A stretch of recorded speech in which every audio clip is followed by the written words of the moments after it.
وَلَقَدْ يَسَّرْنَا الْقُرْآنَ لِلذِّكْرِ فَهَلْ مِن مُّدَّكِرٍ الحمد لله رب العالمين والصلاة والسلام على أشرف الأنبياء والمرسلين أما بعد فأعوذ بالله من الشيطان الرجيم من همزه ونفخه ونفثه بسم الله الرحمن الرحيم رب اشرح لي صدري ويسر لي أمري واحلل عقدة من لساني يفقه قولي اللهم انفعنا بما علمتنا وعلمنا ما ينفعنا وزدنا علما فبشر عبادي الذين يستمعون القول فيتبعون أحسنه أولئك الذين هداهم الله وأولئك هم أولو الألباب. ولو جعلناه قرآنا أعجميا لقالوا لولا فصلت آياته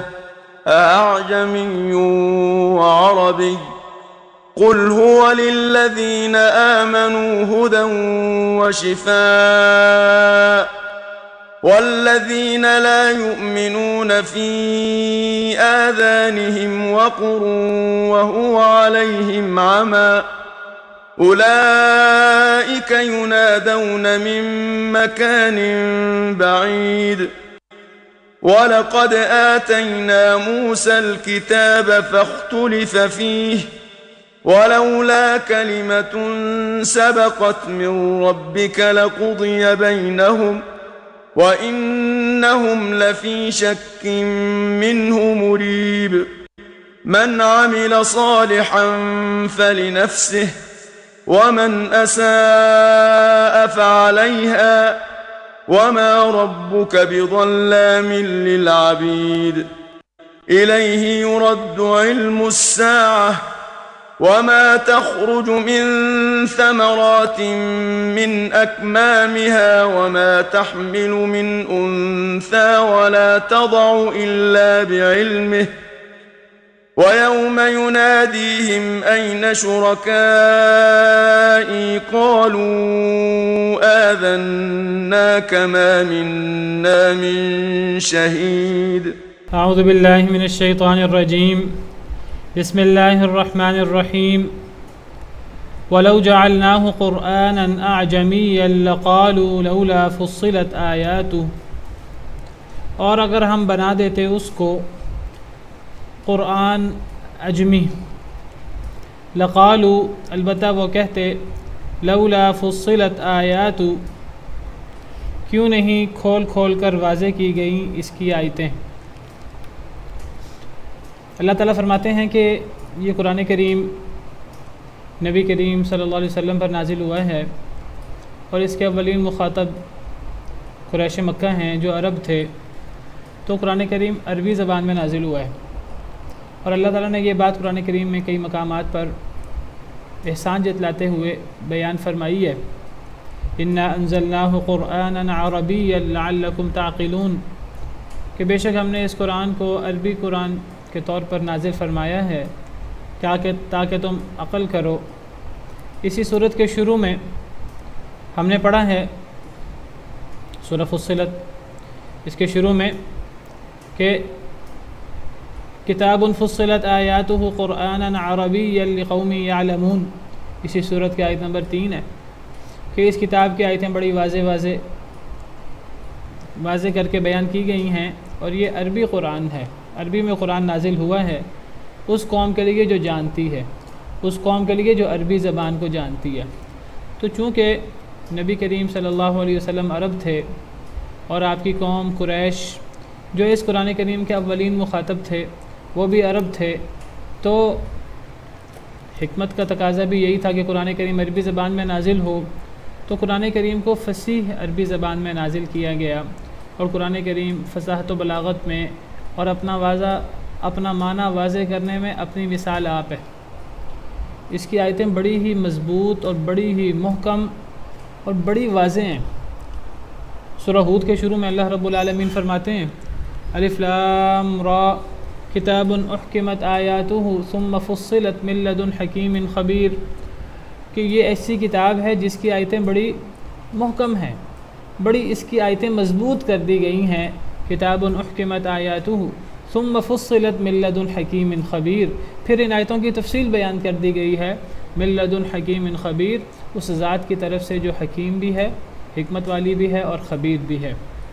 تو قرآن کریم کی یہ خصوصیت ہے کہ قرآن کریم فصیح عربی زبان میں ہے، اور یہ اس کی فصاحت و بلاغت ایک اتنی اپنی مثال آپ ہے، اور اتنی فصیح و بلیغ کتاب ہے کہ یہ قرآن کریم ایک زندہ معجزہ ہے، اور قیامت تک کے لیے یہ معجزہ ہے، ایک معجزہ خالدہ ہے۔ باقی نبیوں کے معجزے وہ وقتی تھے اور ان کے دور تک محدود تھے، لیکن یہ ایسا معجزہ ہے جو نبی کریم صلی اللہ علیہ وسلم کے بعد بھی آج بھی یہ چیلنج اور یہ معجزہ موجود ہے، اور یہ قیامت تک معجزہ رہے گا کہ اگر تم سمجھتے ہو کہ یہ اللہ کی طرف سے نہیں ہے اور اسے کسی انسان نے گھڑ لیا ہے، تو پھر اس جیسی 10 صورتیں لے آؤ، اور پھر اس جیسی ایک صورت لے آؤ۔ ایک صورت کا بھی چیلنج کیا گیا ہے، اور کم از کم ایک صورت قرآن کریم میں 3 چھوٹی آیات کی، سورۃ الکوثر، انا اعطیناک الکوثر، سورۃ العصر، سورۃ النصر جیسی چھوٹی چھوٹی صورتیں بھی ہیں۔ تو گویا کہ اتنی چھوٹی صورتیں بنانے کا چیلنج بھی کیا گیا ہے۔ تو قرآن کریم فصیح عربی میں ہے اور یہ معجزہ خالدہ ہے۔ تو اللہ تعالیٰ نے قرآن کریم میں جگہ جگہ بیان فرمایا ہے کہ چونکہ قرآن کے مخاطب عربی تھے، لہٰذا ہم نے قرآن کو فصیح عربی زبان میں نازل فرمایا۔ اب یہاں اللہ تعالیٰ اسی بات کو ایک اور انداز سے بیان فرما رہے ہیں۔ اللہ فرما رہے ہیں کہ اگر ہم اس کو عجمی قرآن بنا دیتے، اگر ہم اس کو عربی کی بجائے کسی عجمی زبان میں اتار دیتے، اس دور میں فارسی زبان تھی، رومیوں کی اور فارسیوں کی اور دیگر مجوسیوں وغیرہ کی زبانیں تھیں اپنی، تو اگر قرآن کریم کو عربی کی بجائے کسی عجمی زبان میں اتار دیا جاتا قریش مکہ پر، لقالو، تو وہ کہتے لولا فصلت آیاتہ، کیوں نہیں واضح کر دی گئیں اس کی آیتیں۔ وہ کہتے کہ اس کی آیتیں واضح کیوں نہیں ہیں، ہمیں تو یہ آیتیں سمجھ ہی نہیں آ رہی، ہم تو عرب ہیں، ہمیں تو یہ عجمی زبان میں جو قرآن ہے یہ سمجھ ہی نہیں آ رہا۔ تو گویا کہ اللہ فرماتے ہیں اگر ہم اس کو عجمی میں اتارتے تو یہ اعتراض ہوتا، تو اس اعتراض کو ختم کرنے کے لیے ہم نے قرآن کریم کو عجمی زبان کی بجائے عربی زبان میں اتارا ہے۔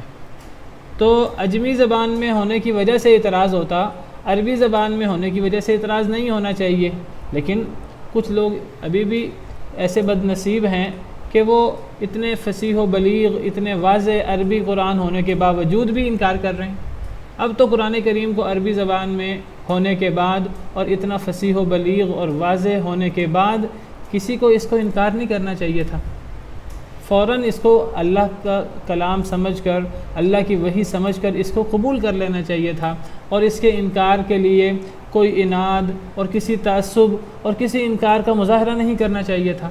لیکن کتنے بدبخت، کتنے بد نصیب لوگ ہیں کہ اللہ نے قرآن ان کی اپنی زبان میں اتارا ہے جو ان کو بڑا واضح سمجھ میں آتا ہے، اور قرآن کریم جو ہے وہ حکمتوں سے اور فصاحت و بلاغت سے بھرا ہوا ہے، لیکن اس کے باوجود انہیں سمجھ نہیں آتا۔ اگر ہم اس کو عجمی اتار دیتے تب یہ کہتے کہ اس کی آیتیں واضح کیوں نہیں ہیں، ہم نے تو اس کو عربی اتارا ہے، اس کی تو آیتیں بڑی واضح ہیں، عربوں کو بڑی سمجھ آتی ہے اس کی، پھر یہ اس پر ایمان کیوں نہیں لاتے؟ یہ اصل میں اس طرف اشارہ کرنا مقصود ہے۔ اگر عجمی ہوتا تو وہ یہ اعتراض کرتے، ان کا یہ اعتراض صحیح ہوتا، لیکن قرآن تو ہم نے ان کے اسی اعتراض کو ختم کرنے کے لیے عربی میں اتارا ہے۔ وَإِنَّهُ لَتَنزِيلُ رَبِّ الْعَالَمِينَ، اور بے شک یہ رب العالمین کی طرف سے نازل کرتا ہے قرآن۔ عجمی سے مراد عربی کے علاوہ کوئی بھی زبان ہو، وہ عجمی، یہ اللہ رب العالمین کی طرف سے نازل کرتا ہے۔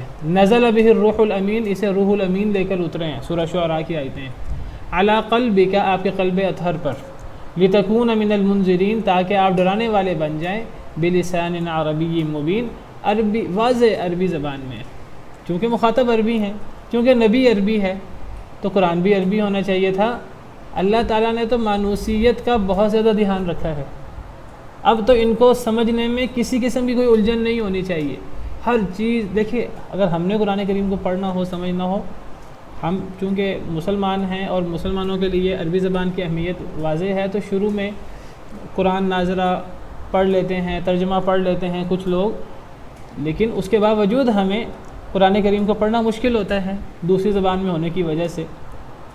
تو عربوں کے لیے تو بڑی سہولت تھی کہ جو ان کی زبان تھی، جو ان کا لہجہ تھا، اسی زبان اور لہجے کے مطابق بہترین فصاحت و بلاغت کے ساتھ قرآن کریم اترا۔ اللہ کا بہت بڑا احسان ہے۔ بلکہ اللہ تعالیٰ نے قرآن بھی ان کی زبان کے مطابق اتارا، اللہ نے جو رسول مبعوث فرمایا، رسول بھی انہی میں سے، انہی کی قوم میں سے، کوئی رسول باہر سے نہیں آ گیا۔ کوئی باہر سے آ جاتا، اس کی عادات وہ عربوں جیسی عادات نہ ہوتی، اس کی عادات جو ہیں وہ اجمیوں جیسی عادات ہوتی۔ کسی نئے علاقے سے رسول اٹھ کر اگر آتا، عرب لوگوں کو، مکہ کے لوگوں کو دعوت دینے کے لیے، سکھانے کے لیے، تو مکہ کے لوگوں کو اعتراض ہوتا کہ اس رسول کی عادتیں اور ہماری عادتیں، اٹھنا بیٹھنا، طور طریقے، ادب و آداب، یہ چیزیں فرق ہیں، ہمیں اس کے ادب و آداب، اس کی باتیں زیادہ سمجھ میں نہیں آتی۔ اللہ نے تو اس کو بھی ختم کرنے کے لیے، اس غیریت اور دوری کو ختم کرنے کے لیے اللہ نے نبی کو بھی، عربی نبی کو بھیجا۔ اللہ نے نبی کو انہی کی قوم میں سے بھیجا۔ آپ ہر نبی کے بارے میں پڑھیں تو اللہ فرماتے ہیں وَإِلَىٰ عَادٍ أَخَاهُمْ هُودًا، قوم عاد کی طرف ان کے بھائی ہود کو بھیجا۔ بھائی سے مراد انہی کی قوم میں سے تھے۔ وَإِلَىٰ ثَمُودَ أَخَاهُمْ صَالِحًا، اور قوم سمود کی طرف ان کے بھائی صالح کو بھیجا۔ ان کے بھائی سے مراد وہ اسی قوم سمود میں سے ہیں۔ وَإِلَىٰ مَدْيَنَ أَخَاهُمْ شُعَيْبًا، مدین کی طرف ان کے بھائی شعیب کو بھیجا۔ اسی طرح اللہ نے جب قریش مکہ میں نبی بھیجا تو قریش میں سے نبی بھیجا، اور اللہ نے اس کو بطور احسان بیان فرمایا ہے۔ لَقَدْ مَنَّ اللَّهُ عَلَى الْمُؤْمِنِينَ إِذْ بَعَثَ فِيهِمْ رَسُولًا مِّنْ أَنفُسِهِمْ، اللہ نے مومنوں پر احسان جتلایا، احسان کیا کہ جب اللہ نے ان میں ایک رسول بھیجا جو انہی میں سے تھا۔ یہ اللہ کا احسان ہے کہ رسول وہ انہی میں سے، عرب میں سے، قریش میں سے، انہی جیسی عادتوں والا، انہی کے طور طریقوں والا، ان میں سے بہترین۔ اسی طرح ایک اور آیت کریمہ میں فرمایا لَقَدْ جَاءَكُمْ رَسُولٌ مِّنْ أَنفُسِكُمْ عَزِيزٌ عَلَيْهِ مَا عَنِتُّمْ، سورۃ توبہ کی سیکنڈ لاسٹ آیت ہے۔ البتہ تحقیق آیا ہے تمہارے پاس ایک رسول جو تمہیں میں سے ہے، من انفسکم، جو تمہیں میں سے۔ اللہ نے تو اس کو احسان بتایا کہ میرا احسان ہے کہ میں نے رسول کو تمہیں میں سے بھیجا۔ کچھ لوگ ہیں وہ کہتے ہیں نہیں جی وہ رسول قریش میں سے تو کیا، عربوں میں سے تو کیا، انسانوں میں سے ہی نہیں ہے۔ انہوں نے تو ان کو قریش سے بھی خارج کر کے، عربوں سے بھی خارج کر کے، انسانوں سے ہی خارج کر دیا، اور کوئی اور ہی نوری مخلوق بنا دیا، کسی نے فرشتہ بنا دیا، کسی نے کچھ بنا دیا، کسی نے کچھ بنا دیا۔ اللہ نے تو اس غیریت کو ختم کرنے کے لیے، مانوس کرنے کے لیے، اللہ نے فرمایا کہ وَمَا أَرْسَلْنَا مِن رَّسُولٍ إِلَّا بِلِسَانِ قَوْمِهِ، کہ ہم کسی نبی میں، کسی قوم میں جب کوئی نبی بھیجتے ہیں، اللہ فرماتے ہیں ہم نے کبھی کوئی نبی نہیں بھیجا مگر اپنی قوم کی زبان میں۔ اللہ نے تو زبان تک کا دھیان رکھا ہے، اور نبی اسی قوم میں سے ہوتا ہے۔ نبی کے طور طریقے، عادات، ادب و آداب، ایٹیکیٹس وہی ہوتے ہیں جو اس قوم کے ہوتے ہیں۔ نبی ان میں سے بہترین عادات کا حامل ہوتا ہے، لیکن اس کے عادات وغیرہ وہ قوم کی عادات سے ملتی جلتی عادات ہوتی ہیں، طور طریقے وغیرہ، اور نبی کی زبان بھی اس قوم کی زبان ہوتی ہے۔ تو وحی کی زبان، اس نبی پر جو وحی اتری وہ بھی عربی زبان میں۔ یہ اللہ کی طرف سے ایک بہت بڑا احسان ہے در حقیقت، اور اللہ اس کو بطور احسان بیان فرماتے ہیں۔ اور اللہ اس آیت کریمہ میں فرما رہے ہیں اگر یہ قرآن عربی میں نہ ہوتا، اگر یہ وحی جو نبی پر کتاب اتری عربی میں نہ ہوتی، اجمی میں ہوتی، تو یہ کہتے کہ اس کی آیتیں واضح کیوں نہیں ہیں، اور ان کا اعتراض واضح ہوتا۔ تو اللہ نے اس اعتراض کو ختم کرنے کے لیے قرآن کو عربی میں بھیجا ہے۔ جب عربی میں بھیجا ہے تو ان کو اس کو اب اللہ کے اس احسان کو مان کر انہیں اس کو سمجھنا چاہیے، اس پر ایمان لانا چاہیے، اس پر غور کرنے کی، تدبر کرنے کی کوشش کرنی چاہیے۔ اگر ہم بنا دیتے اس کو اجمی قرآن، لقالوا، البتہ وہ کہتے لولا فصلت آیات، کیوں نہیں واضح کی گئیں اس کی آیتیں، اعجمی و عربی، کیا اجمی اور عربی، کیا اجمی اور عربی، کیا مطلب؟ یعنی کیا یہ قرآن تو عجمی زبان میں اور جس رسول پر یا جس قوم پر یہ قرآن اتر رہا ہے وہ عربی ہے، تو قوم یا رسول عربی اور اوپر اترنے والی کتاب عجمی، یہ کیا بات ہوئی؟ تب وہ یہ اعتراض کرتے۔ اگر یہ عجمی ہوتا تو تب وہ کہتے ہمیں تو سمجھ نہیں آ رہا، ہمیں تو اس کی آیتیں واضح نہیں ہیں ہمارے سامنے، یہ کیا بات ہے، ہم عربی ہیں، رسول عربی ہے، کتاب عجمی، تب وہ یہ اعتراض کرتے۔ جب اللہ کو تو پتہ تھا کہ انہوں نے کیا اعتراض کرنا ہے، اللہ نے ان کا اعتراض ختم کرنے کے لیے، اور ان کا وہ اعتراض ویلڈ ہوتا، وہ جائز اعتراض ہوتا، اللہ نے ان کے اس اعتراض کو ختم کرنے کے لیے، وہ عرب تھے، رسول عرب تھے، اللہ نے عربی قرآن اتارا، فصاحت و بلاغت سے بھرپور، بلسان عربی مبین، واضح عربی زبان میں اللہ نے قرآن اتارا۔ اب تو سارے عذر ختم ہو گئے، اب تو ان کو اس کتاب کو فوراً تدبر کرنا چاہیے تھا، غور کرنا چاہیے تھا، ایمان لانا چاہیے تھا، اس پر عمل کرنا چاہیے تھا، تب وہ یہ اعتراض کرتے اگر عجمی ہوتا تو۔ اس لیے اللہ نے عجمی زبان میں نہیں اتارا، اللہ نے عربی میں اتارا ہے۔ تب وہ کہتے ہیں کہ کتاب عجمی اور رسول عربی، یعنی سارے اعتراض کا اور اس کا مقصد کیا ہے؟ مقصد یہ ہے کہ اللہ کا احسان ہے، اللہ نے قرآن کو عربی میں اتارا ہے، اب تمہارا کام کیا؟ تمہارا کام یہ فوراً اس پر ایمان لے آؤ اور اس پر تدبر کرو، اس کو مان لو، اس پر عمل کرو۔ لیکن المیہ کیا ہے؟ قُلْ هُوَ لِلَّذِينَ آمَنُوا هُدًى وَشِفَاءً، کہہ دیجئے اے اللہ کے نبی صلی اللہ علیہ وسلم، وہ ان لوگوں کے لیے جو ایمان لائے ہدایت اور شفا ہے۔ ایمان والوں کے لیے تو قرآن ہدایت بھی ہے، شفا بھی ہے، سمجھ بھی آتا ہے ایمان والوں کو، وہ تدبر بھی کرتے ہیں، وہ اس پر ایمان بھی لاتے ہیں، اس کی تلاوت بھی کرتے ہیں۔ لیکن جو ایمان والے نہیں ہیں وہ نہ قرآن کریم پر ایمان لاتے ہیں، نہ قرآن کریم میں تدبر کرتے ہیں، وہ قرآن کریم کا انکار کرتے ہیں، حالانکہ انکار کرنے کی وجہ کوئی نہیں ہے، نہ تو کوئی قرآن کریم کوئی ایسی کتاب ہے جو غیر واضح ہے، نہ کوئی ایسی کتاب ہے جو دوسری زبان میں ہے، انہی کی زبان میں ہے، فصاحت و بلاغت سے بھرپور ہے، حکمت والی کتاب ہے، ہر چیز اس کی واضح ہے، اب یہ اس پر ایمان کیوں نہیں لاتے؟ تو اللہ نے فرمایا وجہ کیا ہے؟ وجہ یہ ہے کہ یہ اصل میں ان کے دلوں میں اناد ہے، ان کے دلوں میں بغض ہے، انہوں نے اصل میں ماننا نہیں ہے، یہ ماننا ہی نہیں چاہتے۔ اگر مان لیں گے تو ان کو اپنی خواہشات کو چھوڑنا پڑے گا، اپنی خواہشات سے دستبردار ہونا پڑے گا، ان کو اللہ رب العالمین کے سامنے حکم جھکانا ہوگا، اللہ کے نبی صلی اللہ علیہ وسلم کی باتیں ماننی ہوں گی اپنی خواہشات کو چھوڑ کر۔ یہ نہیں کرنا چاہتے، یہ اپنے معبودوں کو، اپنے باپ دادا کے دین کو نہیں چھوڑنا چاہتے، تو یہ کافروں کو اس کی سمجھ نہیں آتی اور کافر لوگ اس کا انکار کرتے ہیں، اور جو مومن ہیں ان کو قرآن کریم سمجھ بھی آتا ہے، وہ قرآن کریم پر ایمان بھی لاتے ہیں، ان کو قرآن سے ہدایت بھی نصیب ہوتی ہے، ان کو قرآن میں شفا بھی نظر آتی ہے، ان کو قرآن سے شفا بھی ملتی ہے، دل کی بھی شفا، روحانی بھی شفا، جسمانی شفا بھی ملتی ہے ان کو۔ کہہ دیجئے یہ قرآن تو ایمان والوں کے لیے ہدایت بھی ہے، شفا بھی ہے۔ ہدایت والوں کو وہ اس پر ایمان بھی رکھتے ہیں، ایمان والے وہ اس پر ایمان بھی رکھتے ہیں اور وہ اس سے ہدایت بھی لیتے ہیں، اس سے شفا بھی لیتے ہیں، اپنی روحانی دل کی بیماریوں کا بھی علاج کرتے ہیں اور اپنی جسمانی بیماریوں کا علاج بھی کرتے ہیں۔ اور جو کافر لوگ اس کو مانتے نہیں ہیں بغض کی وجہ سے، اناد کی وجہ سے، کوئی وجہ نہیں ہے نہ ماننے کی، صرف بغض اور اناد ہے، نہیں مانتے، نہ انہیں قرآن سے ہدایت ملتی ہے، نہ انہیں قرآن سے کوئی روحانی جسمانی شفا ملتی ہے۔ پتہ لگا کہ روحانی اور جسمانی شفا اور ہدایت قرآن سے کس کو ملے گی؟ جو قرآن سے ہدایت اور شفا حاصل کرنے کی کوشش کرے گا،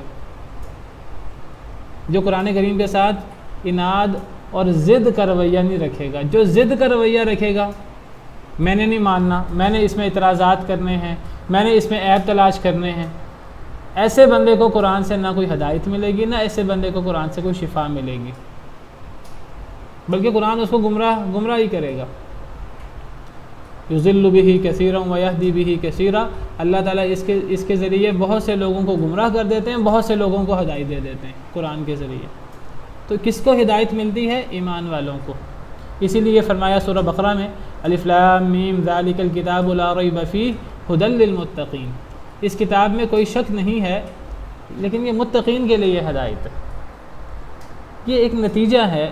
اگر آپ پرانے لوگوں کے حالات پڑھیں تو جو متقی لوگ تھے، جو مومن لوگ تھے، ان کو قرآن سے فائدہ ہوا۔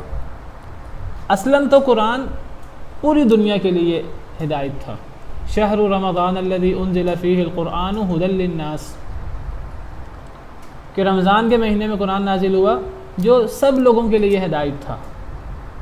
قرآن سب لوگوں کو ہدایت دے سکتا تھا، جو بھی ہدایت حاصل کرنا چاہتا، چاہے وہ مسلمان تھا چاہے وہ کافر تھا۔ اگر ہدایت حاصل کرنا چاہے کافر، قرآن کافر کو بھی ہدایت دیتا ہے، کافر کے لیے بھی رہنمائی کرتا ہے۔ ان ھذا القرآن یہدی للتی ہی اقوم، یہ قرآن سیدھے رستے کی رہنمائی کرتا ہے۔ ان ھذا القرآن یہدی للتی ہی اقوم، اس رستے کی طرف رہنمائی کرتا ہے جو سیدھا ہے، کافروں کے لیے بھی مسلمانوں کے لیے بھی۔ یہ تو ایک اصول کی بات ہے۔ قرآن کریم میں مومن کے لیے بھی ہدایت ہے، کافر کے لیے بھی۔ لیکن اگر آپ نتائج پڑھیں، اگر آپ پرانے قوموں کے حالات پڑھیں جن پر قرآن اترا، ہم سے پہلے جو لوگ گزر گئے، قرآن سے ہدایت کن لوگوں نے حاصل کی؟ سب ہدایت حاصل کر سکتے تھے، لیکن ہدایت حاصل کرنے والے وہ ہوئے جو مومن تھے، جو متقی تھے۔ جو مومن اور متقی نہیں تھے انہوں نے قرآن سے ہدایت حاصل کی نہیں، اگرچہ وہ چاہتے تو قرآن سے ہدایت حاصل کر لیتے، لیکن انہوں نے چاہا ہی نہیں۔ تو گویا کہ اس آیت کریمہ سے یہ بتایا کہ قرآن کریم کا انکار کرنے والے لوگ جو ہیں، انکار کی وجہ کوئی نہیں ہے۔ یہ وجہ نہیں ہے کہ ان کو قرآن سمجھ میں نہیں آتا، قرآن میں کوئی کمی ہے۔ وجہ ان کا اپنا اناد اور اپنا تعصب ہے، اپنا بغاوت ہے۔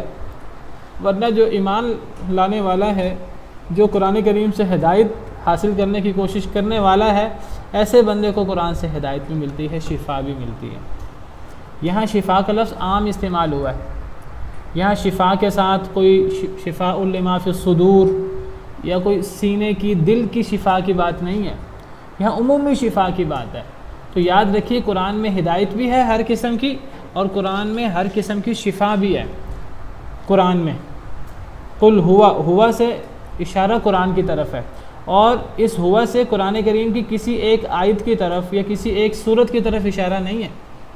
اس ہوا سے مراد آپ صرف یہ آیت کریمہ جو سورہ فصلت کی، سورہ حامیم سجدہ کی آیت نمبر 44 ہے، صرف یہ آیت کریمہ مراد نہیں لے سکتے۔ نہ ہوا سے آپ یہ پوری سورت مراد لے سکتے ہیں۔ اس ہوا سے مراد پورا قرآن ہے۔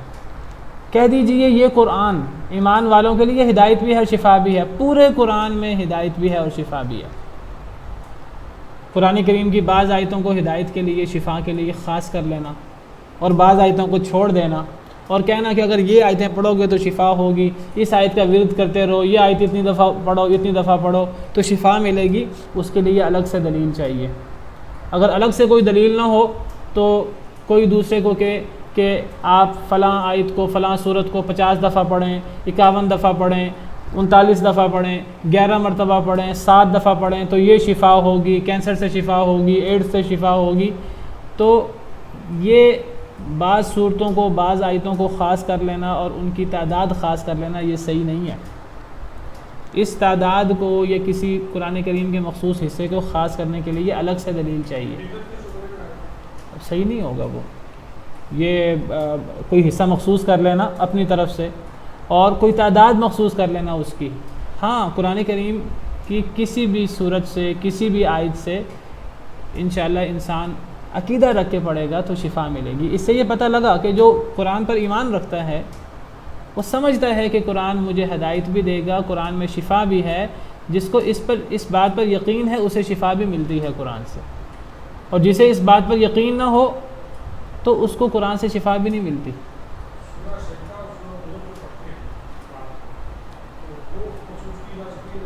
دیکھیے جو اللہ نے وحی کے ذریعے مخصوص کر دی وہ تو مخصوص ہو گئی نا۔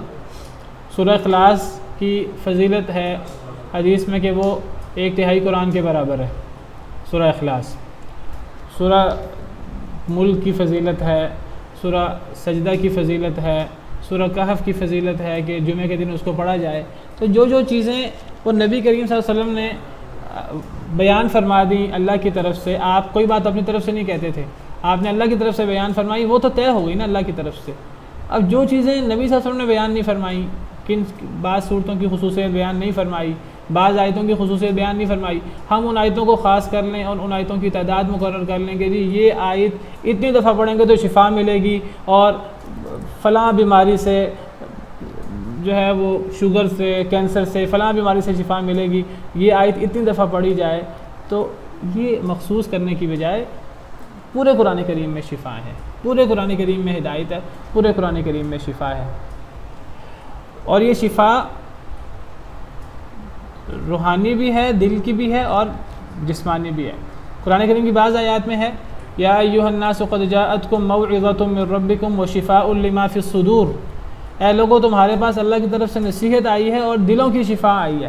ایک آیت میں دلوں کی شفا کا ذکر بھی ہے، شفاء لما فی الصدور. تو قرآن کریم میں دلوں کی شفا بھی ہے، اور قرآن کریم اصل میں ہدایت کی کتاب ہے، اور ہدایت سے اصل میں دل کو شفا ملتی ہے. تو قرآن کریم کا اصل کام وہ دلوں کی شفا ہے، لیکن اس کا مطلب یہ نہیں ہے کہ بس یہ قرآن کریم روحانی بیماریوں سے شفا دیتا ہے اور اسے صرف روحانی بیماریوں کی شفا ہوتی ہے. یہ بات ٹھیک ہے کہ اصل یہ دلوں کی شفا کے لیے ہے، لیکن قرآن کریم کی دوسری آیات سے پتہ لگتا ہے کہ اس میں صرف دل کی شفا نہیں ہے، دل کی بیماریوں کی، اس میں عمومی شفا بھی ہے. جس طرح یہ آیت ہے اس میں شفا کے ساتھ دل کا ذکر نہیں ہے. اسی طرح سورہ بنی اسرائیل کی آیت ہے وَنُنَزِّلُ مِنَ الْقُرْآنِ مَا هُوَ شِفَاءٌ وَرَحْمَةٌ لِّلْمُؤْمِنِينَ ہم نازل کرتے ہیں قرآن کو کہ جس میں شفا بھی ہے اور مومنین کے لیے رحمت بھی ہے. یہ سورہ بنی اسرائیل کی آیت ہے. یہاں بھی شفا عمومی ہے، یہاں شفا کے ساتھ شفاء لما فی الصدور وغیرہ خصوصیت نہیں آئی. تو قرآن کریم میں دل کی بیماریوں کے لیے بھی علاج ہے، شفا ہے، اور جسمانی بیماریوں کے لیے بھی علاج ہے. ایک صحابی نے کسی شخص کو سانپ نے کاٹا تھا تو اس کو دم کیا سورہ فاتحہ پڑھ کر تو اس کو شفا ہو گئی. تو اس سے پتہ لگتا ہے کہ قرآن کریم سورہ فاتحہ میں، قرآن کریم میں عمومی طور پر اور خاص طور پہ سورہ فاتحہ میں شفا ہے. سورہ فاتحہ کے ناموں میں سے ایک نام شفا بھی ہے. اور یہ صرف سورہ فاتحہ کی خصوصیت نہیں ہے، سورہ فاتحہ میں یہ خصوصیت ہے، لیکن یہ چیز صرف سورہ فاتحہ کے ساتھ خاص نہیں ہے. قرآن کریم کے دیگر آیتوں سے بھی شفا ہو سکتی ہے، لیکن سورہ فاتحہ کو اس سلسلے میں خاص بھی کیا جا سکتا ہے. یہ صحیح بخاری کی اس حدیث کی وجہ سے جو میں نے ابھی آپ کے سامنے بیان کی ہے، یہ صحیح بخاری وغیرہ کی حدیث ہے. تو سانپ کے کاٹے سے اس شخص کو سورہ فاتحہ کے دم سے افاقہ ہوا، اور پھر ان لوگوں نے ان صحابہ کرام کو 30 بکریاں دیں. تو فرمایا کہ کہہ دیجئے کہ وہ یعنی قرآن ایمان والوں کے لیے ہدایت بھی ہے اور شفا بھی ہے. والذین لا یؤمنون فی آذانہم وقر، اور جو لوگ ایمان نہیں لاتے ان کے کانوں میں بوجھ ہے. وہو علیہم عمی، اور یہ قرآن ان کے اوپر اندھا پن ہے. جو لوگ ایمان لاتے ہیں ان کو تو قرآن میں ہدایت بھی ملتی ہے، قرآن میں شفا بھی ملتی ہے، قرآن ان کے سارے مسئلے حل کرتا ہے، ان کو قرآن سن کے مزہ بھی آتا ہے، سرور بھی آتا ہے، دلوں کا اطمینان بھی نصیب ہوتا ہے، ہدایت بھی ملتی ہے، شفا بھی ملتی ہے، موعظت بھی ملتی ہے، نصیحت بھی، سب کچھ ملتا ہے قرآن سے. اور جو لوگ ایمان نہیں لاتے، اگر ان کو قرآن پڑھ کے بھی سنایا جائے وہ خود پڑھنا بھی نہیں چاہتے، سننا بھی نہیں چاہتے. کوئی اور پڑھ کے سنائے تو جیسے کہ ان کے کانوں پر بوجھ ہے، کانوں پر کوئی چیز ہے کہ ان کو سنائی نہیں دے رہا. قرآن کریم ان میں اثر بھی نہیں ڈالتا. وہ جو قرآن سنتے بھی ہیں، کوئی ان کو قرآن سنائے، نبی کریم صلی اللہ علیہ وسلم یا کوئی صحابی دعوت دینے والا، تو وہ قرآن کو ایسے سنتے ہیں کہ انہیں سنائی نہیں دیتا، جیسے کہ ان کے کانوں پر ڈانٹ ہے، ان کے کانوں پر بوجھ ہے. وَهُوَ عَلَيْهِمْ عَمَى، اور یہ قرآن ان کے لیے اندھا ہے. وہ اس قرآن سے کوئی نصیحت کی بات نہیں دیکھتے، اس قرآن کے اندر کوئی نصیحت، کوئی معجزہ ان کو نہیں ملتا. اس قرآن کے اندر قرآن ان کے لیے اندھا ہے، ان کو قرآن سے کچھ حاصل نہیں ہوتا. تو قرآن سے فائدہ اٹھانے کے لیے انسان کو قرآن سے فائدہ اٹھانے کی نیت اور طلب ہونی چاہیے انسان کے ذہن میں. جو قرآن سے ہدایت لینا چاہتا ہے، جو قرآن سے نور، روشنی، ہدایت، نصیحت، شفا لینا چاہتا ہے، تو اس کے دل میں طلب ہوگی تو اسے یہ چیزیں ملیں گی. اگر اس کے دل میں یہ طلب نہیں ہوگی تو پھر اس سے یہ چیزیں نہیں ملیں گی۔ جو ایمان نہیں لاتے ان کے کانوں میں بوجھ ہے اور یہ قرآن ان کے لیے اندھا پن ہے۔ اولئک ینادون من مکان بعید، یہ لوگ پکارے جاتے ہیں من مکان بعید، بہت دور کی جگہ سے۔ ان لوگوں کو دور کی جگہ سے پکارا جاتا ہے۔ کیا مطلب دور کی جگہ سے پکارا جاتا ہے؟ یعنی جب ان پر قرآن پڑھا جائے، جب ان کو قرآن سے نصیحت کی جائے، ان کے قریب سے ان پر قرآن پڑھا جائے تو جیسے کہ بہت دور سے ان کو آواز آ رہی ہے، اور جو دور سے آواز آتی ہے وہ سمجھ نہیں آتی، قریب سے آواز سمجھ میں آتی ہے۔ کوئی ان پر قریب سے بھی قرآن پڑھے، کیونکہ انہوں نے قرآن کو سننا نہیں ہوتا، ان کے دل میں طلب نہیں ہوتی ہدایت کی، یہ سننا نہیں چاہتے قرآن کو۔ اگر ان پر قرآن قریب سے بھی پڑھا جائے تو ان کے لیے یہ ایسا ہی ہے جیسے کہ بہت دور سے ان کو آواز دی جا رہی ہے، ان کو سمجھ ہی نہیں آ رہی۔ یہ تقریباً وہی معنی ہے جو پچھلی آیت کا معنی ہے، پچھلے جملے کا، کہ گویا کہ ان کے کانوں میں بوجھ ہے، ان کو سمجھ ہی نہیں آ رہی، آواز ہی نہیں آ رہی۔ گویا کہ یہ لوگ بہت دور سے ان کو آواز دی جا رہی ہے، بہت دور سے انہیں قرآن سنایا جا رہا ہے، یہ سن ہی نہیں رہے قرآن کو۔ مومنوں کی کیا بات ہے کہ جب مومن قرآن سنتے ہیں بہت دلچسپی کے ساتھ، بہت ذوق و شوق کے ساتھ۔ صحابہ کرام نبی صلی اللہ علیہ وسلم کی مجلس میں ہوتے تھے، نبی صلی اللہ علیہ وسلم انہیں قرآن سے واعظ کرتے، انہیں نصیحت کی باتیں بتاتے، تو وہ ایسے جیسے کہ ان کے سروں پر پرندے بیٹھیں، بالکل ان کی توجہ ادھر ادھر نہیں ہوتی تھی، بہت غور اور توجہ کے ساتھ نبی کریم صلی اللہ علیہ وسلم کی بات سنتے۔ اور یہ جو دوسرے تھے کافر یا منافق بدبخت، یہ آپ کی مجلس میں موجود بھی ہوتے یا آپ ان کو قرآن بھی سناتے، وہ ان پر قرآن سنانا نہ سنانا گویا کہ ایک برابر تھا، جیسے کہ انہوں نے سنا ہی نہیں۔ اللہ نے قرآن کریم میں ان لوگوں کی حالتیں بیان کی ہیں، تو ایک آیت کریمہ میں اللہ فرماتے ہیں وَمِنْهُمْ مَنْ يَسْتَمِعُ إِلَيْكَ،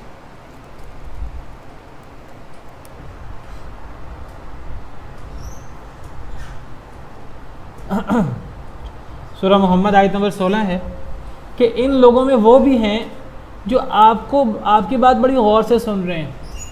مجلس میں ایسے لوگ بھی ہوتے ہیں جو آپ کی بات سن رہے ہوتے ہیں، حَتَّى إِذَا خَرَجُوا مِنْ عِنْدِكَ، آپ کی مجلس سے اٹھ کے جاتے ہیں، آپ کی بات سن رہے ہوتے ہیں، قرآن سن رہے ہوتے ہیں، واعظ و نصیحت کی باتیں سن رہے ہوتے ہیں، بڑے غور سے سن رہے ہوتے ہیں۔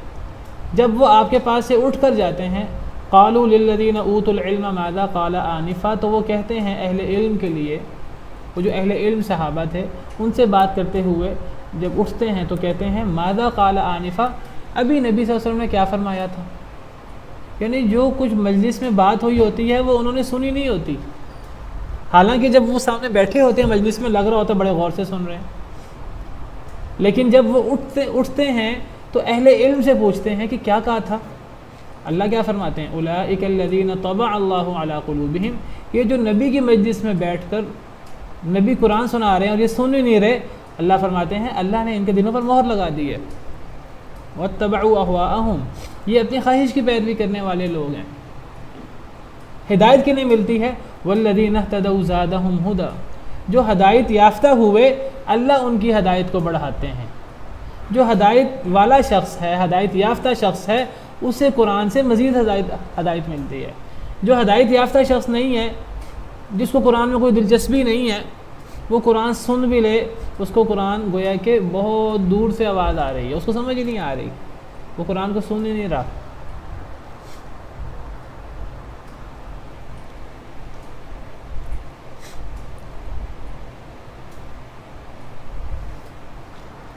تو اس سے پتہ لگتا ہے کہ جو کافر لوگ ہیں، جو قرآن کریم پر ایمان نہیں رکھنے والے لوگ، اگر ان پر قرآن پڑھا بھی جائے نہ انہیں قرآن سے ہدایت ملتی ہے، نہ انہیں قرآن سے شفا ملتی ہے، بلکہ انہیں قرآن سنائی نہیں دیتا۔ ان کی مثال ایسے ہے جیسے کہ انہیں بہت دور سے آواز دی جا رہی ہے۔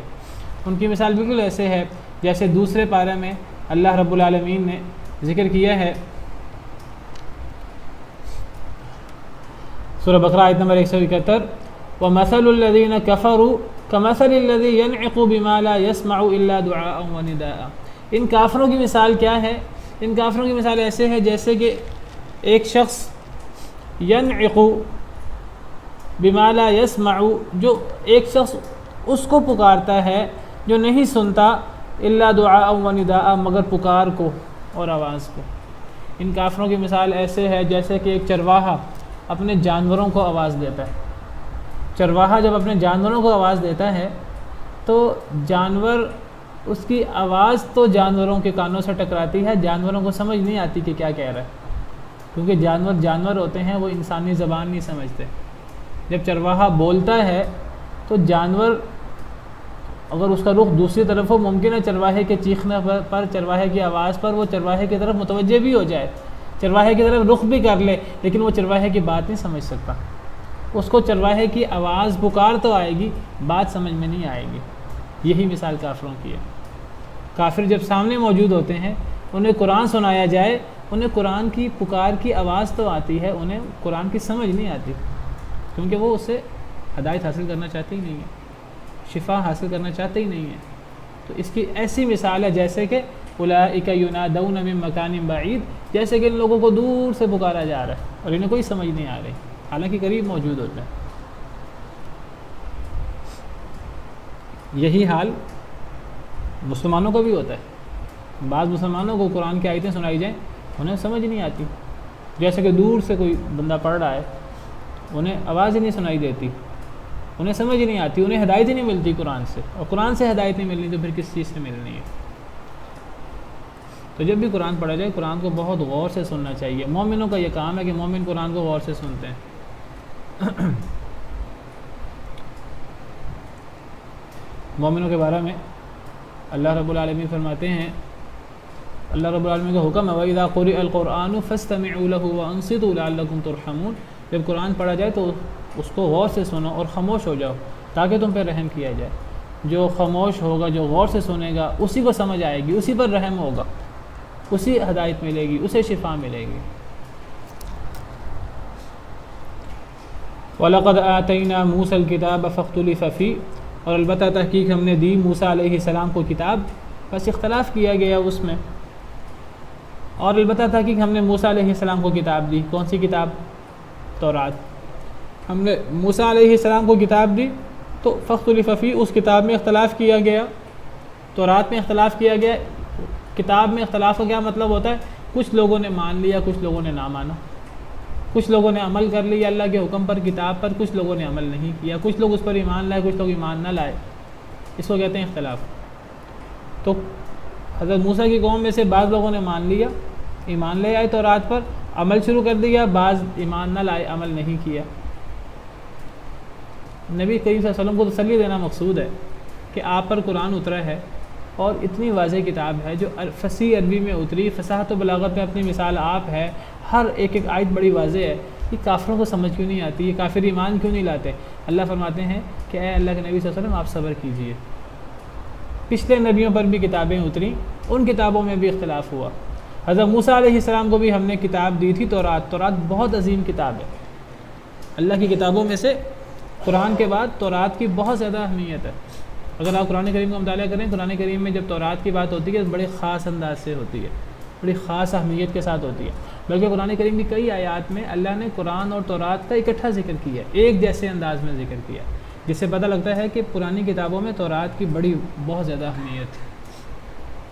انا انزلنا التوراۃ فیہا ھدی و نور، ہم نے تورات نازل کی جس میں ہدایت اور نور تھا۔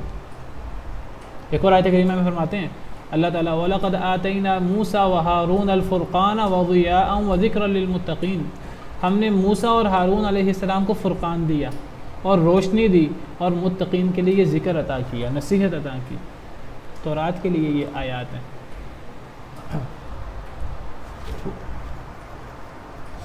ثم آتينا موسى الكتاب تماما على الذي أحسن وتفصيلا لكل شيء وهدى ورحمة لعلهم بلقاء ربهم يؤمنون، ہم نے موسیٰ علیہ السلام کو کتاب دی۔ ثم آتينا موسى الكتاب تماما على الذي أحسن، احسان کرنے والے کے لیے وہ مکمل کتاب تھی، اللہ کی نعمت کو مکمل کرنے والی وہ کتاب تھی۔ وتفصيلا لكل شيء، اس میں ہر شے کی تفصیل تھی۔ وہدن، اور اس میں ہدایت بھی تھی۔ ورحمتن، اور اس میں رحمت بھی تھی۔ لعلہم بلقاء ربہم یؤمنون، تاکہ وہ اپنے رب کی ملاقات پر ایمان لے آئیں۔ اس آیت کریمہ میں تورات کا ذکر ہے اور تورات کے بارے میں بڑا زوردار انداز میں ذکر ہے۔ تو اللہ فرما رہے ہیں کہ جو لوگ قرآن پر ایمان نہیں لا رہے تو اے نبی صلی اللہ علیہ وسلم یہ لوگ در حقیقت ایمان لانا ہی نہیں چاہتے، یہ لوگ ہدایت حاصل کرنا ہی نہیں چاہتے۔ جس طرح ہم نے موسیٰ علیہ السلام کو کتاب دی، اس میں اختلاف کیا گیا، تو اسی طرح ہم نے آپ کو کتاب دی ہے، آپ کی کتاب میں اختلاف ہو رہا ہے۔ کچھ لوگ اس کو مان رہے ہیں، کچھ لوگ اس کو نہیں مان رہے۔ وَلَوْلَا كَلِمَةٌ سَبَقَتْ مِنْ رَبِّكَ لَقُضِيَ بَيْنَهُمْ، اور اگر نہ ہوتی بات گزر چکی آپ کے رب کی طرف سے، البتہ فیصلہ کر دیا جاتا ہے ان کے درمیان۔ اگر آپ کے رب کی طرف سے بات نہ گزر چکی ہوتی، کون سی بات؟ اللہ نے اگر لکھ نہ دیا ہوتا کہ ان کو میں نے اتنی لمبی مدت ڈھیل دینی ہے، ان پر تباہی تب آئے گی، اگر اللہ نے یہ بات پہلے نہ لکھ دی ہوتی تو قرآن کو نہ ماننے کی وجہ سے ان پر فوری عذاب آ جاتا۔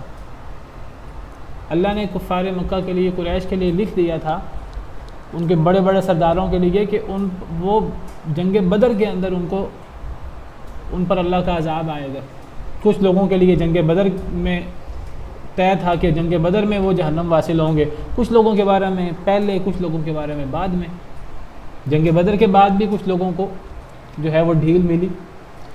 تو اللہ فرماتے ہیں اگر اللہ نے یہ بات طے نہ کی ہوتی تقدیر میں کہ فلاں شخص کی موت، فلاں شخص پر عذاب اتنے سال بعد آئے گا، اگر یہ بات طے نہ ہوتی تو قرآن کریم کو نہ ماننا، قرآن کریم میں اختلاف اتنا بڑا جرم ہے کہ اس اختلاف پر، قرآن کریم کے اس انکار پر فوری عذاب آ جاتا۔ چونکہ اللہ نے لکھ دیا تھا کہ ان کو میں نے اتنی مہلت دینی ہے، لہٰذا ان پر فوری عذاب نہ آیا، ورنہ یہ قرآن کریم میں اختلاف، قرآن کریم کا انکار اتنا بڑا جرم ہے کہ اس جرم پر موت اور عذاب آ سکتا ہے۔ اس لیے فرمایا وَلَوْلَا كَلِمَةٌ سَبَقَتْ مِنْ رَبِّكَ لَقُضِيَ بَيْنَهُمْ، اگر اللہ کی طرف سے بات گزر نہ چکی ہوتی، تقدیر کی بات، مہلت کی بات کہ میں نے انہیں اتنی مہلت دینی ہے، اتنی عمر دینی ہے، اگر یہ بات پہلے لوح محفوظ میں نہ لکھی ہوتی، لَقُضِيَ بَيْنَهُمْ، ان کا فیصلہ کر دیا جاتا، یعنی ان کا کام تمام کر دیا جاتا، ان پر موت آ جاتی، ان پر عذاب آ جاتا، اور عذاب انہیں تباہ و برباد کر دیتا۔ کس وجہ سے؟ قرآن میں اختلاف اور قرآن کریم میں انکار کی وجہ سے۔ تو قرآن کریم کا انکار اور قرآن کریم میں اختلاف اتنا بڑا جرم ہے۔ تو اللہ ڈھیل کیوں دیتے ہیں؟ کیونکہ اللہ نے لکھا ہے میں نے اس شخص کو اتنی مہلت دینی ہے، اس لیے اللہ ڈھیل دیتے ہیں، ورنہ جرم اتنا بڑا ہے کہ یہ جرم اتنے بڑے عذاب کا مستحق ہے کہ ان کا کام تمام ہو جائے۔ وَإِنَّهُمْ لَفِي شَكٍّ مِّنْهُ مُرِيبٍ، اور بے شک وہ البتہ شک میں ہیں اس سے، شک ڈالنے والے شک سے، وہ اس قرآن کے بارے میں شک میں ہیں، اس کتاب کے بارے میں شک میں ہیں۔ تو اے اللہ کے نبی صلی اللہ علیہ وسلم، صرف آپ کا انکار نہیں ہو رہا، آپ پر اترنے والی کتاب کا انکار نہیں ہو رہا، آپ سے پہلے حضرت موسیٰ علیہ السلام پر جو کتاب اتری تھی اس کا بھی انکار ہوا، اس میں بھی اختلاف ہوا۔ جس طرح حضرت موسیٰ علیہ السلام اور دوسرے انبیاء نے صبر کیا، آپ بھی اسی طرح صبر کریں، آپ بھی درگزر کریں، معاف کریں، صبر کریں، حوصلہ کریں۔ فَاصْبِرْ كَمَا صَبَرَ أُولُو الْعَزْمِ مِنَ الرُّسُلِ، اس طرح صبر کریں جس طرح اولو العزم پیغمبروں نے صبر کیا، آپ بھی صبر کریں۔ من عمل صالحا فلنفسه، جو نیک عمل کرے گا بس اپنی ذات کے لیے، جو نیک عمل کرے گا، جو آپ پر ایمان لائے گا، قرآن پر ایمان لائے گا، قرآن میں تدبر کرے گا، اس کا فائدہ اللہ کو نہیں ہوگا، وہ تو اپنے لیے کرے گا، اس کا فائدہ اسی کی ذات کو ہوگا۔ یہ اس کا اللہ پر احسان نہیں ہوگا کہ وہ آپ پر یا قرآن پر ایمان لے آیا، یہ تو اللہ کا اس پر احسان ہوگا کہ اللہ نے اس کو ہدایت دے دی ہے، اور اس کے اس نیک عمل کا اسی کی ذات کو فائدہ ہوگا۔ جو نیک عمل کرے گا اپنے آپ کے لیے، ومن اساء فعلیہا، اور جو برا کرے گا، گناہ کرے گا، فعلیہا، تو وہ اسی کے نفس کے خلاف ہے، اس کا وبال اسی پر ہے۔ جو اچھا کام کرے گا اپنی ذات کے فائدے کے لیے، جو برا کام کرے گا وہ اپنے ہی خلاف برا کام کرے گا، اللہ کو اس سے کوئی نقصان نہیں ہونے والا۔ وما ربک بظلام للعبید، اور نہیں ہے آپ کا رب بہت ظلم کرنے والا بندوں پر، آپ کا رب بندوں پر ظلم نہیں کرتا۔ قیامت کے دن یا دنیا کے اندر جو سزا ملتی ہے کافروں کو، یا قیامت کے دن جو سزا ملے گی، یاد ہے کہ اللہ کا ظلم نہیں ہوگا، یہ انسان نے اپنے لیے خود یہ رستہ چنا ہے، یہ انسان نے خود برا عمل کیا ہے اور اسی کے برے عمل کا یہ وبال ہے۔ انسان اچھا کام کرتا ہے اس کے ذات کو فائدہ ہوگا، انسان گناہ کرتا ہے تو اسی کا وبال اس پر پڑتا ہے، اللہ کا ظلم نہیں ہوتا ہے انسان پر۔ الیہ یرد علم الساعہ، اسی کی طرف لوٹایا جاتا ہے قیامت کا علم، اللہ کی طرف ہی قیامت کا علم لوٹایا جاتا ہے، اللہ کی طرف قیامت کا علم لوٹایا جاتا ہے۔ اس سے کیا مراد ہے؟ یعنی صرف اللہ کو قیامت کا علم ہے، اللہ کے علاوہ کسی کو قیامت کا علم نہیں ہے۔ اصل عبارت ہے یرد علم الساعۃ الیہ۔ عربی زبان میں اگر جملہ ہو تو اس جملہ میں الیہ کا مقام عربی عبارت کی اعتبار سے در حقیقت بعد میں ہے۔ اگر یہ عام عبارت ہو تو عام عبارت عربی گرامر اگر آپ لوگوں نے پڑھی ہو تو اصل عربی عبارت جو ہے وہ اس طرح ہونی چاہیے کہ یرد علم الساعۃ الیہ، کہ لٹایا جاتا ہے قیامت کا علم اللہ کی طرف، اس کی طرف۔ جب کسی چیز کا مقام بعد میں ہو اس کو پہلے لایا جائے تو جملے کے اندر حصر کا معنی پیدا ہو جاتا ہے۔ حصر کا معنی کیا ہوتا ہے؟ صرف کا معنی پیدا ہو جاتا ہے۔ اب الیہ کو پہلے لایا گیا، اس میں حصر کا معنی پیدا ہو گیا، اب یہاں معنی کے اندر اضافہ کیا جائے گا کہ صرف اسی کی طرف لوٹایا جاتا ہے قیامت کا علم۔ اس سے حصر پیدا ہو گیا، یعنی قیامت کا علم اگر لوٹایا جاتا ہے تو صرف اللہ کی طرف، اگر قیامت کا علم ہے تو صرف اللہ کو کہ قیامت کب قائم ہوگی، اس کا علم صرف اللہ کو ہے۔ یہ صرف کا معنی کیسے پیدا ہوا؟ حصر کا معنی الیہ شروع میں آنے کی وجہ سے۔ یہ بالکل وہی مثال ہے جیسے کہ ایاک نعبد و ایاک نستعین میں مفعول کو پہلے لایا گیا، اس کی وجہ سے وہاں بھی معنی میں حصر پیدا ہوا کہ اے اللہ صرف آپ کی ہم عبادت کرتے ہیں اور صرف آپ سے ہم مدد مانگتے ہیں۔ تو یہاں وہی انداز ہے، الیہ یرد، صرف اسی کی طرف۔ آپ کہیں گے صرف کہاں سے آیا؟ الیہ پہلے آیا اس لیے صرف اسی کی طرف لوٹایا جاتا ہے علم الساعہ، قیامت کا علم۔ تو میں آپ سے یہ کہہ رہا تھا کہ الیہ یرد علم الساعہ یہ عربی محاورہ ہے۔ عربی زبان میں جب کسی شخص کے بارے میں علم کی بات کی جاتی ہے تو اس کی طرف علم کے لوٹانے کی بات کی جاتی ہے۔ جس طرح یہ ہے الیہ یرد علم الساعہ، اسی طرح عربی زبان میں ایک اور محاورہ بھی ہے، بل ادارک علمہم فی الآخرہ۔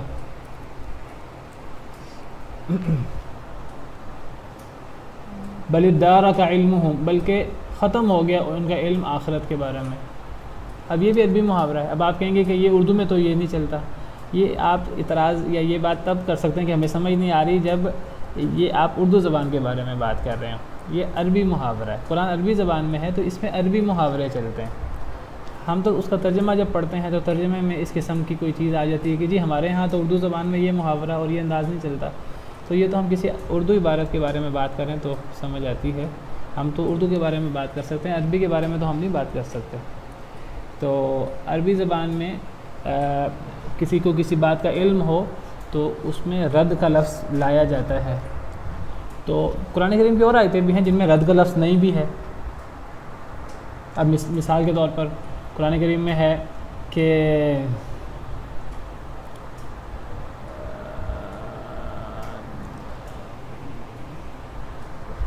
قل انما علمها عند اللہ، کہہ دیجئے قیامت کا علم اللہ کے پاس ہے۔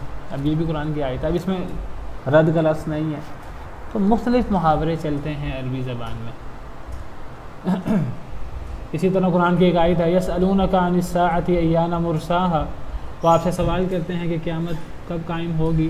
فیما انت من ذکراہا، آپ کا اس کے ذکر سے کیا تعلق ہے۔ انما انت منذر من یخشاہا الی ربک منتہاہا، آپ کے رب کی طرف اس کی انتہا ہے، آپ کے رب کی طرف اس کی انتہا ہے یعنی قیامت کی۔ یہاں بھی مراد آپ کے رب کی طرف قیامت کی انتہا ہے یعنی آپ کے رب کے پاس قیامت کا حتمی علم ہے۔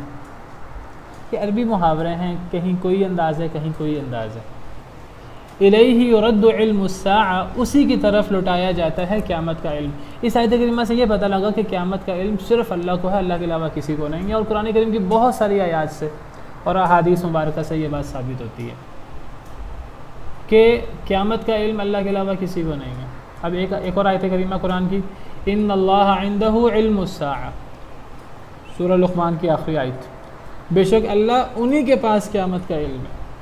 اور کسی کے پاس قیامت کا علم نہیں ہے. یہ بھی قرآن کی آیت ہے. تو قیامت کا علم اللہ کے علاوہ کسی کو نہیں ہے. اللہ کے علاوہ جو تمام مخلوقات ہیں ان مخلوقات میں آپ کو پتہ ہے سب سے افضل مخلوق اشرف المخلوقات انسان ہے یا فرشتے ہیں. انسانوں میں سب سے افضل نبی کریم صلی اللہ علیہ وسلم ہیں جو تمام بنی آدم کے سردار ہیں, تمام انبیاء کے سردار ہیں. فرشتوں میں سب سے افضل سیدنا جبریل امین علیہ السلام ہے. قیامت کا علم نہ نبی کریم صلی اللہ علیہ وسلم کو ہے نہ جبریل امین علیہ السلام کو ہے. جب نہ وہ نبی کریم صلی اللہ علیہ وسلم کو ہے نہ جبریل امین علیہ السلام کو ہے تو اس کا مطلب ہے کہ کسی کو بھی نہیں ہے, مخلوق میں سے کسی کو بھی اس کا علم نہیں ہے. ایک بہت مشہور حدیث ہے صحیح بخاری صحیح مسلم میں جسے حدیث جبریل کہتے ہیں. اس حدیث کا نام ہے حدیث جبریل ہے. اس حدیث کے اندر آتا ہے کہ جبریل امین علیہ السلام ایک بدو کی شکل میں, انسان کی شکل میں نبی کریم صلی اللہ علیہ وسلم کے پاس آئے اور انہوں نے کچھ سوال کیے لوگوں کے سامنے. لوگوں کو نہیں پتہ تھا کہ یہ جبریل ہے, تو انہوں نے نبی صلی اللہ علیہ وسلم سے سوال کیے. نبی صلی اللہ علیہ وسلم نے ان کے جواب دیے. جب وہ چلے گئے تو نبی صلی اللہ علیہ وسلم نے پوچھا لوگوں سے کہ کیا تمہیں پتہ ہے یہ کون تھے؟ لوگوں نے کہا ہمیں تو پتہ نہیں ہے. تو آپ نے فرمایا کہ یہ جبریل تھے, یہ تمہیں تمہارا دین سکھانے آئے تھے. جبریل تھے اور تمہیں تمہارا دین سکھانے آئے تھے. تو حضرت جبریل علیہ السلام نے جو سوال کیے تھے تو ان سوالوں میں انہوں نے ایمان کے بارے میں سوال کیا تھا کہ ایمان کیا ہوتا ہے. نبی صلی اللہ علیہ وسلم نے ایمان بتایا تھا, ایمان کے 6 ارکان بتائے تھے. پھر انہوں نے اسلام کے بارے میں سوال کیا تھا تو نبی صلی اللہ علیہ وسلم نے اسلام کے 5 ارکان بتائے تھے. پھر حضرت جبریل امین علیہ السلام نے احسان کے بارے میں سوال کیا تو نبی صلی اللہ علیہ وسلم نے احسان کے 2 مراتب بتائے. تو اس کے بعد پھر حضرت جبریل امین علیہ السلام نے قیامت کا سوال کیا تھا. چوتھا سوال ان کا, یہ صحیح بخاری کی حدیث ہے, تو چوتھا سوال حضرت جبریل امین علیہ السلام کا تھا متی الساعہ, قیامت کب قائم ہوگی؟ تو قال نبی صلی اللہ علیہ وسلم نے فرمایا مل مسئول عنہا باعلم من السائل, جس سے سوال ہو رہا ہے وہ سوال کرنے والے سے زیادہ نہیں جانتا. جس سے سوال ہو رہا ہے, سوال نبی صلی اللہ علیہ وسلم سے ہو رہا تھا. آپ نے فرمایا جس سے سوال ہو رہا ہے یعنی میں زیادہ نہیں جانتا سوال کرنے والے سے یعنی تم سے. اور وہ تم کون تھا؟ وہ صحابہ کرام کے سامنے تو بدو تھا, لیکن نبی صلی اللہ علیہ وسلم کو پتہ تھا کہ یہ جبریل ہے. نبی صلی اللہ علیہ وسلم نے بعد میں بتا دیا صحابہ کو کہ یہ جبریل تھے, تمہیں تمہارا دین سکھانے آئے تھے. تو نبی صلی اللہ علیہ وسلم نے واضح کر دیا کہ اے جبریل, نہ تمہیں اس کا پتہ ہے نہ مجھے اس کا پتہ ہے, نہ انسانوں کے سردار کو پتہ ہے نہ فرشتوں کے سردار کو پتہ ہے. تو پھر کس کو پتہ ہے؟ پھر کسی کو بھی نہیں پتہ. جنوں کو بھی نہیں پتہ. جنوں کے بارے میں اللہ نے قرآن کریم میں بتا دیا ہے کہ جن غیب نہیں جانتے. سیدنا سلیمان علیہ السلام کا قصہ بیان کیا کہ حضرت سلیمان علیہ السلام کی انسانوں پر جنوں پر حکومت تھی, اور حضرت سلیمان علیہ السلام جنوں سے بڑے بڑے کام لیتے تھے. تو حضرت سلیمان علیہ السلام لاٹھی کے سہارے کھڑے تھے, جنوں سے کام لے رہے تھے, نگرانی کر رہے تھے. اللہ نے ان کو موت دے دی. حضرت سلیمان علیہ السلام کو فوت ہو گئے, لیکن وہ لاٹھی کے سہارے کھڑے رہے, گرے نہیں زمین میں. زمین پہ کب گرے؟ جب لمبے عرصے کے بعد دیمک نے ان کی لاٹھی کی لکڑی کو کھا لیا, تو اس وقت وہ زمین پہ گرے. جب وہ زمین پہ گرے تو جنوں کو پتہ لگا کہ یہ تو فوت ہو چکے ہیں بہت لمبے عرصے سے. اور قرآن میں ہے کہ فلما خر تبینت الجن ان لو كانوا يعلمون الغیب ما لبثوا فی العذاب المہین. جب وہ گرے حضرت سلیمان علیہ السلام تو جنوں کو پتہ لگا کہ اگر وہ غیب جانتے ہوتے تو وہ اس عذاب کا شکار نہ رہتے. وہ تو دیکھ رہے تھے حضرت سلیمان علیہ السلام نگرانی کر رہے ہیں, تو جن بڑی محنت سے وہ کام کرتے رہے, تو ان کو نہیں پتہ تھا فوت ہو گئے. غیب تو جن بھی نہیں جانتے. تو کوئی شخص اللہ کے علاوہ نہیں جانتا قیامت کب قائم ہوگی. تو جب قیامت کا کسی کو پتہ نہیں تو یہ بات یاد رکھیے کہ جو بندہ قیامت کے وقوع کے بارے میں نہیں جانتا تو وہ غیب نہیں جانتا. غیب جاننا کسے کہتے ہیں؟ غیب جاننا اسے کہتے ہیں کہ ایک شخص کو ہر بات کا علم ہو, اور اسے ہر بات کا علم خود بخود ہو, اپنے علم سے ہو, کسی کے بتانے سے نہ ہو. اسے ہر بات کا خود بخود علم ہو, اور اسے ہر بات کا علم ہو خود بخود, اور ہر بات کا علم ہو. یہ نہیں کہ بعض باتوں کا علم ہو بعض کا علم نہ ہو, اور جن باتوں کا علم ہو وہ بھی بتانے سے ہو. بتانے سے جو علم ہوتا ہے تو اسے علم غیب نہیں کہتے. تو اللہ ہیں جو عالم الغیب ہے, اللہ کے علاوہ کوئی عالم الغیب نہیں ہے. قل لا يعلم من في السماوات والارض الغیب الا اللہ، کہہ دیجئے نہ آسمان میں نہ زمین میں کوئی غیب نہیں جانتا سوائے اللہ کے، کوئی غیب نہیں جانتا۔ کسی کو یہی نہیں پتا کہ قیامت کب آنی ہے، نہ انسانوں میں سے کسی کو پتا ہے، نہ جنوں میں سے کسی کو پتا ہے، نہ فرشتوں میں سے کسی کو پتا ہے۔ جب ان میں سے کسی کو نہیں پتا، اللہ کے علاوہ پھر کسی کو نہیں پتا قیامت نے کب آنا ہے۔ تو یہاں اسی کی طرف اشارہ ہے، الیہ یرد علم الساعہ، اسی کی طرف قیامت کا علم لٹایا جاتا ہے۔ اللہ کے علاوہ کسی کو قیامت کا علم نہیں ہے۔ اس سے پتہ لگا کہ اللہ کے علاوہ کسی کو غیب کا علم نہیں ہے۔ غیب کا علم ہونا یہ اللہ رب العالمین کی صفت ہے، اور یہ صفت اللہ کے علاوہ کسی اور کو دینا، یہ اس صفت میں اوروں کو شریک کرنا ہے، یہ در حقیقت اللہ رب العالمین کے ساتھ شرک ہے۔ نبی کریم صلی اللہ علیہ وسلم سے اللہ نے قرآن کریم میں یہ کہلوایا ہے، قل لا اقول لکم عندی خزائن اللہ، کہہ دیجئے میں نہیں کہتا کہ میرے پاس اللہ کے خزانے ہیں، ولا اعلم الغیب، اور میں غیب بھی نہیں جانتا۔ اللہ نے نبی صلی اللہ علیہ وسلم سے کہلوایا کہ میں غیب نہیں جانتا۔ سورہ انعام کی آیت ہے، کون سی نمبر آیت ہے ملک صاحب؟ سورہ انعام کی یہ آیت ہے۔ اس آیت کا کیا نمبر ہے؟ آپ کو یاد ہوتا ہے نمبر؟ میں 59 نمبر ہے شاید۔ بہرحال یہ سورہ انعام کی آیت ہے کہ میں غیب نہیں جانتا۔ بہرحال تو قرآن کریم میں صراحت سے اللہ کی طرف سے بھی یہ بات موجود ہے، نبی صلی اللہ علیہ وسلم کے اعلان کے طور پر بھی یہ بات موجود ہے کہ نبی کریم صلی اللہ علیہ وسلم اور کوئی انسان غیب نہیں جانتا۔ اللہ کے علاوہ کوئی غیب نہیں جانتا۔ اللہ کے علاوہ کسی کا غیب جاننا یہ شرک ہوگا اللہ کے ساتھ۔ باقی انشاءاللہ آئندہ۔ سبحانک اللہم ربنا وبحمدک اشہد ان لا الہ الا انت استغفرک۔ بالقرآن اهتديت في رحمه تحلو الحياة شوقا